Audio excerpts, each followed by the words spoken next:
नमस्कार। सेवा परमो धर्मः। जीवन में सेवा है तो ही सही जीवन है। जलती मोमबत्ती के बत्ती ने एक बार मोम से पूछा, पिघलते हुए मोम से पूछा कि जलती तो मैं हूं, रोता तू क्यों है। तो पिघलते हुए मोम ने कहा, जिसे दिल में बसा रखा है, जब वो बिछड़ता है तो आंसू अपने आप ही आ जाते हैं। और यही बात हम लोगों के लिए भी है। जिस समाज में हम रह रहे हैं, उस समाज में कुछ ऐसे घटक हैं जो शायद अपने इतने भाग्यशाली नहीं है।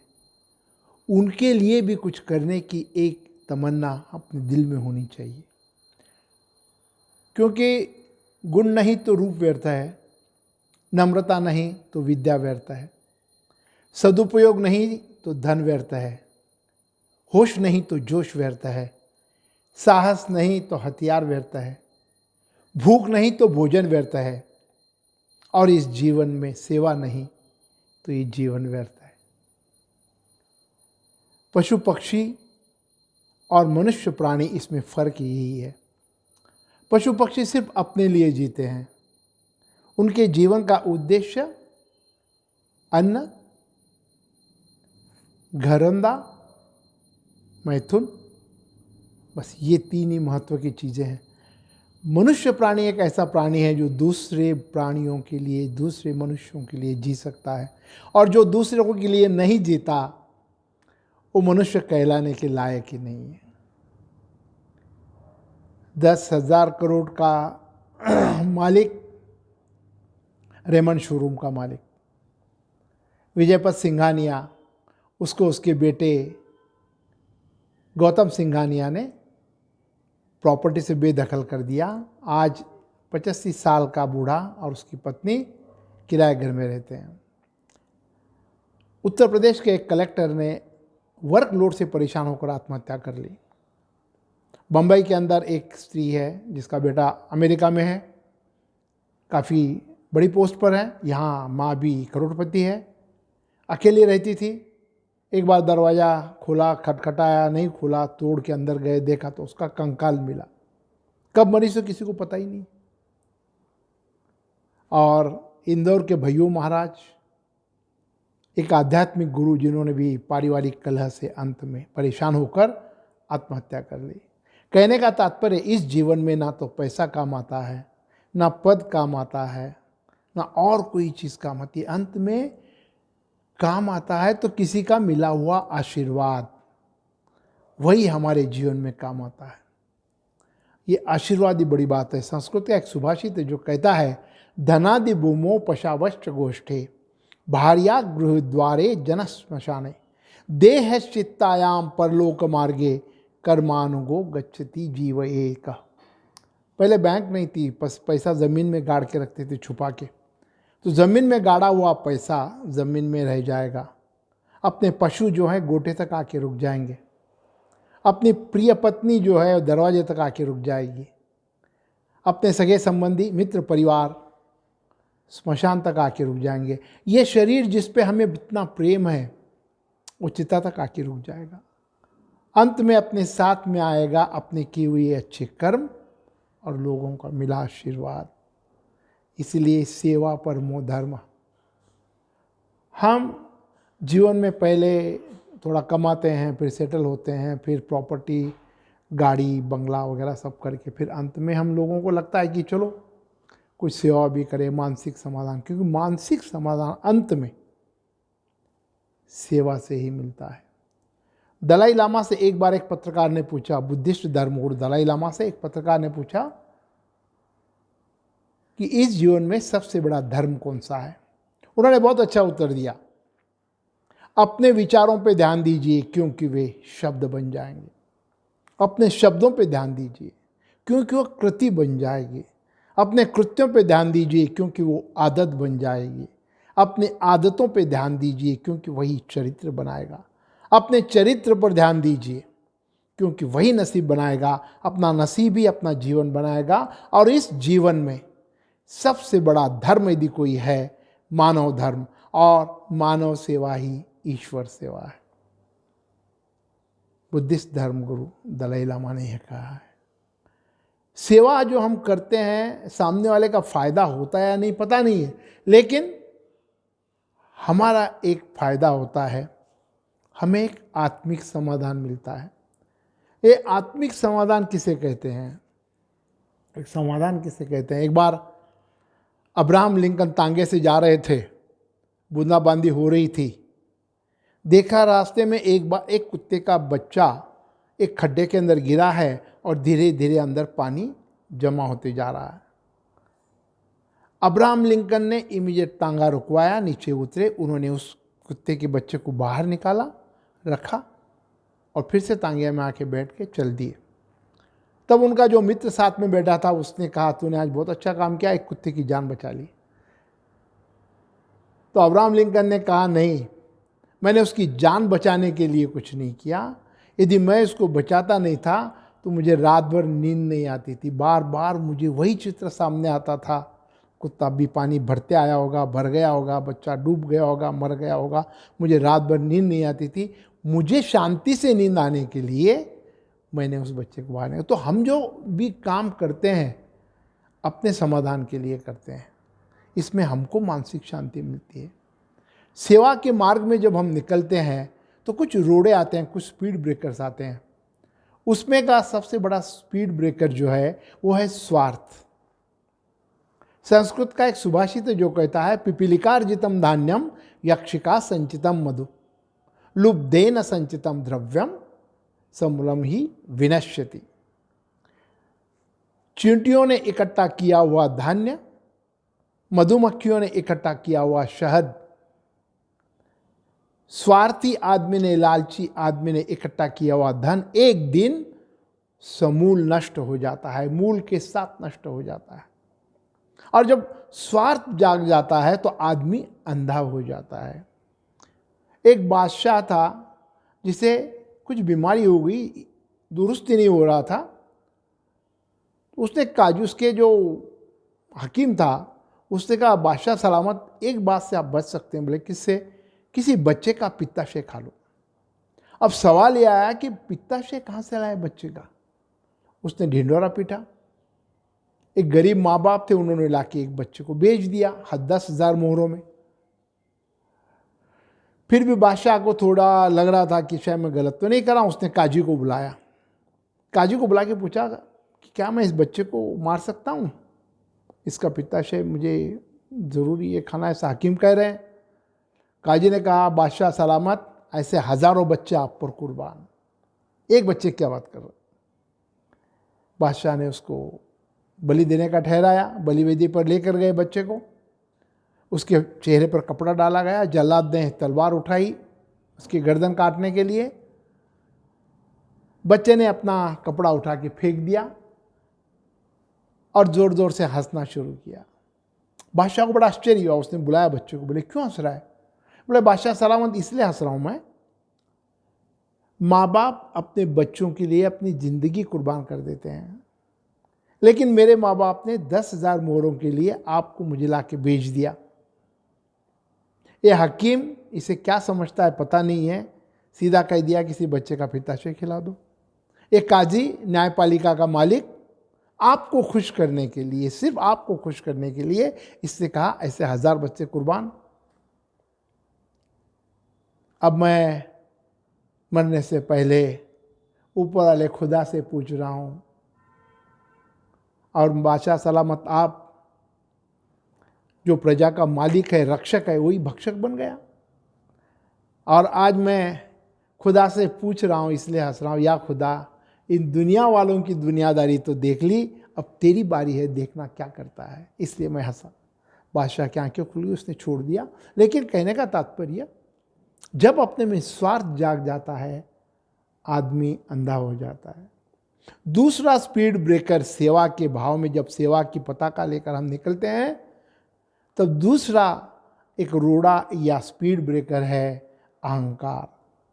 संस्कृत का एक सुभाषित जो कहता है, जरा रूपम मर्ति धैर्य माशा मृत्यु प्राणान धर्मचर्या मासुया क्रोध क्षीयमशील मनारे सेवा रियम काम सर्वमेवाभिमान। जरा या बुढ़ापा सुंदरता का नाश कर देता है, आशा धैर्य का नाश करती है, मृत्यु प्राण का नाश करती है, मत्सर या द्वेष धर्माचरण का नाश करता है, क्रोध विवेक का नाश करता है, असभ्य व्यक्ति से किया वाद विवाद शील का नाश करता है, वासना जागृत होने पर लज्जा का नाश होता है, और अहम भाव अहंकार ईगो सर्वनाश कर देता है।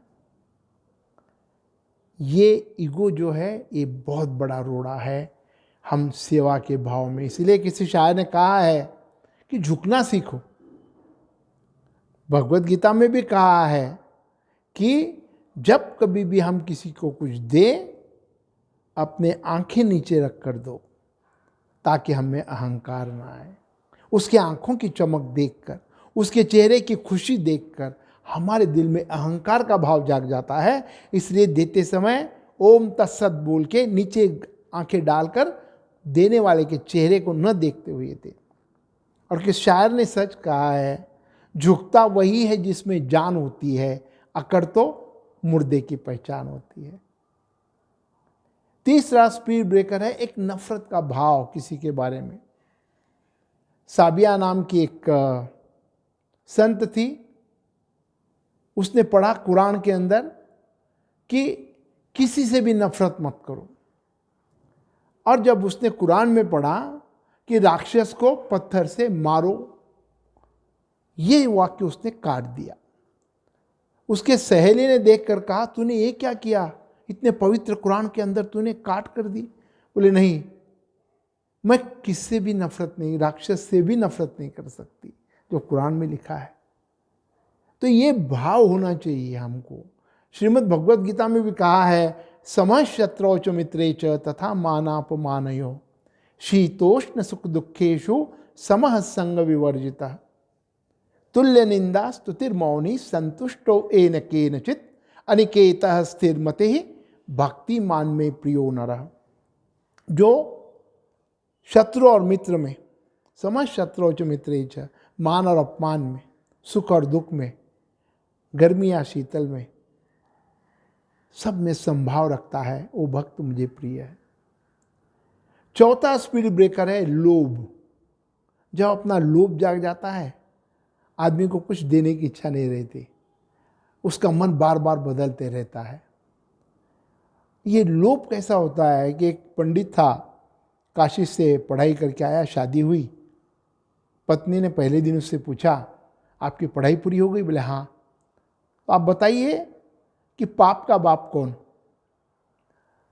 बोले पाप का बाप कौन, ये तो पता नहीं। बोले आपकी पढ़ाई पूरी नहीं हुई, वापस जाइए गुरुजी के पास। फिर से गुरुजी के पास गए काशी। गुरुजी से पूछा, गुरुजी पाप का बाप कौन है? गुरुजी मुस्कुराए। उसने कहा, एक काम कर, गांव के बाहर एक गणिका है, वेश्या है, उसके पास जाओ, बताएगी। बड़ा बुरा लगा पंडित को कि गुरुजी मुझे कहाँ भेज रहे हैं। फिर भी चलो, गुरु की आज्ञा थी, गया, उस गणिका के पास गया और उसने पूछा कि मेरे गुरुजी ने आपके पास भेजा है, मुझे बताइए पाप का बाप कौन है? तो बोली आइए, उसने सत्कार किया, बैठाया। बोले मेरी इसने एक अशर्फियों की भरी हुई, 1000 अशर्फियों की भरी हुई थैली सामने रखी। बोले एक शर्त है। बोले बोलिए।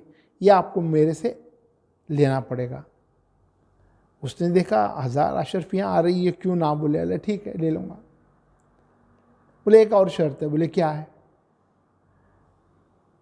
मैं आपके लिए भोजन बनाऊंगी, आपको भोजन करना पड़ेगा। तो बोले मैं तो भ्रष्ट हो जाऊंगा। फिर भी दिल में सोचा, फिर सोचा यहाँ कोई नहीं, हम दोनों तो हैं और 1000 अशर्फियाँ मिलने जा रही हैं मुझे, चलो क्या फ़र्क पड़ता है, खा लेंगे। बोले हाँ बनाओ। उसने भोजन बनाया, उसके पैर धोए, उसका आदर सत्कार किया, बिठाया और बोले और एक इच्छा है मेरी। बोले बोलो। मेरे हाथ से आप भोजन करो। अब तो बोला पूरी तरह भ्रष्ट हो गया मैं। लेकिन फिर से उसकी नज़र उस 1000 अशर्फियों की थैली पे गिरी। उसने सोचा कौन यहाँ देख रहा है? बोले खिला दो। तब उस गणिका ने कहा, पाप का बाप लोभ है। ये लोभ ही पाप का बाप है। और वो सही बात है बिल्कुल। जब लोभ जागृत हो जाता है तो हम पाप की तरफ जाते हैं। हम सेवा कभी कर ही नहीं सकते। सेवा में हमेशा समर्पण का भाव चाहिए, सेवा में हमेशा मातृत्व भाव चाहिए। गंगा जब गंगोत्री से निकलती है तो एक ध्येय लेकर निकलती है, वो मोक्ष प्राप्ति के लिए निकलती है, वो अपना अस्तित्व मिटा देती है, जाकर सागर में मिल जाती है अंत में, और गंगा सागर बन जाती है, अपना अस्तित्व मिटा देती है। लेकिन अपने मोक्ष प्राप्ति की निकली हुई गंगा ने रास्ते में पशु पक्षियों को, मनुष्यों को, वृक्षों को, खेतों को, सबको पानी देते देते जाती है। अपने ध्येय प्राप्ति के लिए निकली हुई, अपने स्वार्थ के लिए निकली हुई गंगा सबका भला करते करते आगे जाती है।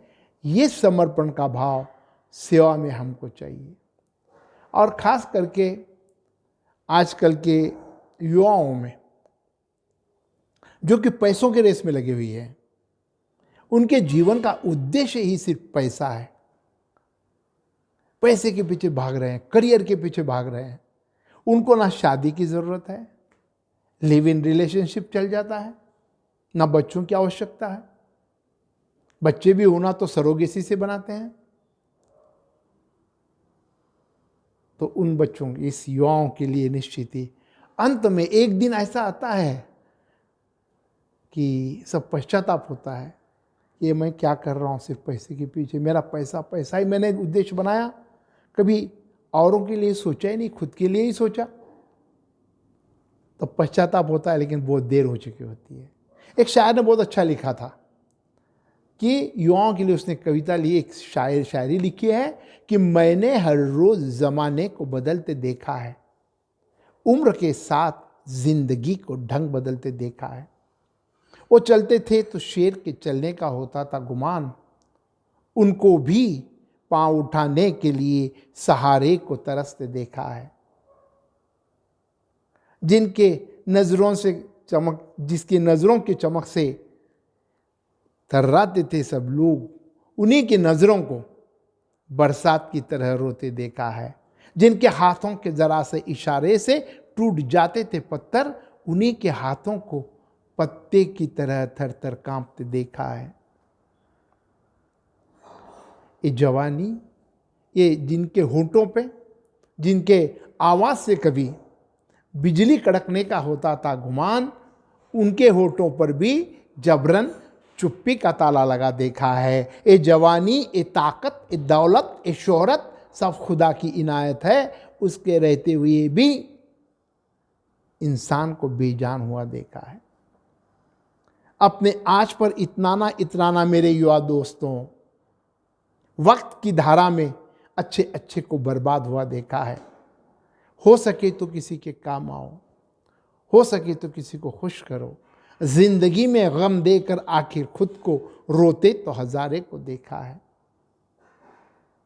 हम जब तक दूसरों के लिए नहीं जिएंगे, कुछ नहीं करेंगे, सिर्फ अपना ही सोचेंगे, तो आखिर में पश्चाताप ही होगा, दुख होगा, लेकिन देर हो जाएगी। हमको सेवा भाव जब करने निकलते हैं, सेवा करने निकलते हैं, तो उसमें विनम्रता चाहिए। विनम्रता के साथ सेवा होनी चाहिए। अदब सीखना है तो कलम से सीखो, जब भी चलती है सिर झुका के चलती है। सेवा जो है ठीक है, लोगों को समझे, कोई बुरी बात नहीं है, लेकिन सिर्फ प्रसिद्धि के लिए ही ध्यान में रखकर सेवा नहीं करना है, उसमें हमको समाधान नहीं मिलता है। जापान के अंदर एक इंडस्ट्रियल एस्टेट के अंदर एक होटल में एक आदमी गया। वहाँ पर देखा एक आदमी आया सामने वाला, उसने कहा 1 कप कॉफ़ी देना और 1 कप दीवार के लिए। वेटर ने कॉफ़ी ला के दी, 2 कॉफ़ी का बिल दिया, एक चिट्ठी फाड़कर दीवार पे लगा दी। थोड़ी देर से दूसरा आदमी आया, उसने कहा मेरे लिए 1 कॉफ़ी, 1 दीवार के लिए। उसने लाकर 1 कॉफ़ी दी, 1 दीवार पे चिट्ठी लगा दी और 2 कॉफ़ी का बिल उसको दे दिया। ऐसा कई बार किया। और फिर एक आदमी आया उधर से, एक वर्कर, उसने आके दीवार से एक चिट्ठी निकाल ली, लाकर रख दी टेबल पर। उस वेटर ने उसे कॉफ़ी ला के दे दी, चिट्ठी लेके चला गया। तो उसने पूछा कि ये चिट्ठी क्या है? तो उसने कहा सर, ये जो दाता होते हैं, पीने वाले को अपमानित महसूस ना हो, उसकी भी पूरी इज्जत हो, विद डिग्निटी उसको कॉफ़ी मिले, इसलिए किसने दिया है उसको पता नहीं लगना चाहिए। ये चिट्ठी वहाँ लगा देते हैं, जिसको आवश्यक है वो निकाल। ये सही में दान है, ये सही में सेवा है। सेवा में दया और करुणा भाव चाहिए। एक बार भगवान बुद्ध श्रावती नगर से गुजर रहे थे, अकाल गिरा था। भगवान बुद्ध के चेहरे पे उदासी छा गई, आगे आगे चलने लगे। गांव वालों ने देखा कि भगवान के चेहरे पे उदासी है अकाल की वजह से। लोगों ने अपने कुछ रुपये पैसे लेकर उनके पीछे गए, गुरुजी आप लीजिए। भगवान बुद्ध ने उसकी तरफ देखा भी नहीं। कुछ स्त्रियाँ आई, कई, उन्होंने गहने निकाल के सामने हाथ में पकड़े, गुरुदेव ये रख लीजिए, लेकिन उन्होंने देखा भी नहीं। चल रहे थे, लोग उनके पीछे चल रहे थे। लगभग गांव के बाहर जाने के बाद वहाँ एक युवा लड़की, जिसकी पूरी साड़ी फटी हुई थी, कई खड्डे थे साड़ी में, बड़े मुश्किल से अपने अंग को ढांप रही थी। वो एक पेड़ के ओट में खड़ी हो गई। उसने अपनी साड़ी निकालकर भगवान बुद्ध की ओर फेंक दी, ये मेरी तरफ से। भगवान के आंखों में पानी आ गया। उन्होंने मुड़कर कहा, आज मुझे अंश की नहीं पूर्णत्व की अपेक्षा है। इस बच्चे ने अपना संपूर्ण, अपना पूरी प्रॉपर्टी जो इसको बोलेंगे, आज उसने पूरा दान मुझे कर दिया है। ये सबसे बड़ा दान है, क्योंकि भगवद गीता में भी कहा है कि दातव्यमिति यद्दानम दीयते नुपकारिणे देशे काले च पात्रे च तद्दानम सात्विकम श्रुतम। दान देना ही कर्तव्य है, इस भावना से योग्य देश काल और पात्र देखकर बिना किसी अपेक्षा से किया गया दान सात्विक दान है। सेवा के अंदर भी ये भाव रखना बहुत आवश्यक है। सेवा हमको बहुत प्रसिद्धि के लिए नहीं करनी है, कि सेवा भाव से करनी है। और निश्चित ही अंत में एक आदमी दातृत्व भाव जो है, ये दातृत्व भाव देखते समय सत्पात्री होना भी बहुत आवश्यक है, क्योंकि हम जिसको दान दे रहे हैं या जिसकी सेवा कर रहे हैं वो योग्य जगह जा रहे नहीं, ये भी देखना बहुत आवश्यक है। क्योंकि सेवा का दुरुपयोग भी तो हो सकता है, सेवा का दुरुपयोग होना स्वाभाविक है। इसलिए मैं यदि कोई दारू पीने वाले को यदि पैसे दे दूं तो सेवा की नहीं समझ सकता। जुआ खेलने वाले को यदि कुछ पैसे दे दूं उसकी आवश्यकता है बोलकर, ये सेवा नहीं कहलाती। भगवान बुद्ध को एक बार एक आदमी ने धोती मांगी, उस धोती मांगी तो भगवान बुद्ध ने उसे एक नई धोती दे दी। लेकिन ये देखने के लिए सही में उसका उपयोग हो रहा है, दुरुपयोग हो रहा है। 15 दिन बाद भगवान बुद्ध उसके घर में गए, शाम के समय देखा तो उसने धोती पहनी हुई थी। भगवान बुद्ध ने पूछा, तेरी पुरानी धोती कहाँ गई? तो बोले, मैं वो मेरी चद्दर फट गई थी, उड़ने के लिए वो काम आ रही है। अच्छा, तो पुरानी चद्दर कहाँ गई? बोले, उसके मैंने कर्टन बना के खिड़की में लगा दिए। अच्छा, तो पुराने कर्टन्स कहाँ गए? पुराने कर्टन्स ये पोछा बना के मैं काम कर ला रहा हूँ। अच्छा, तो पहले का पोछा कहाँ गया? उसने कहा, ये दीपक के अंदर जो बाती, उसकी बातियां बना के मैंने दीपक के अंदर लगा दी। तब उनका समाधान हुआ कि मैंने की हुई सेवा सही मानों में सेवा योग्य जगह गई है। तो सेवा करते समय ये भी हमको ध्यान रखना है, योग्य जगह जा रही है या नहीं। सेवा जब करने निकले हैं, ये देखना हमका ये आवश्यक नहीं है कि ये सेवा जो है बड़ी है या छोटी है। सामने वाले को उसके आवश्यकता के अनुसार, हमारे शक्ति के अनुसार जो हमने सेवा दी है अच्छे भाव से, वो महत्व की है। एक बार एक समुद्र की बहुत बड़ी लहर आई, साथ में लाखों मछलियां आई, पानी चला गया, मछलियां तड़प कर मरने लगी। एक छोटा बच्चा आया, उसने 2 मछलियां उठाई, दौड़ से जाकर समुद्र में फेंक दी। फिर से आया, 2 मछलियां उठाई, जाकर समुद्र में फेंक दी। कई बार करता रहा। एक साधु वहाँ बैठा था, बोले, बेटे लाखों मछलियां मरने जा रही है, तेरे 2-4 मछली समुद्र में फेंकने से क्या फर्क पड़ने वाला है?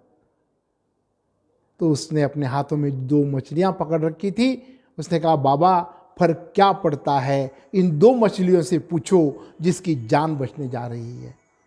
तो हम सेवा कर रहे हैं, इसका सही में छोटी है या बड़ी मायने नहीं रखती। सेवा सेवा है, और इसीलिए सेवा भाव, ये सेवा परमो धर्म, ये परम धर्म मानकर हमको सेवा करनी है।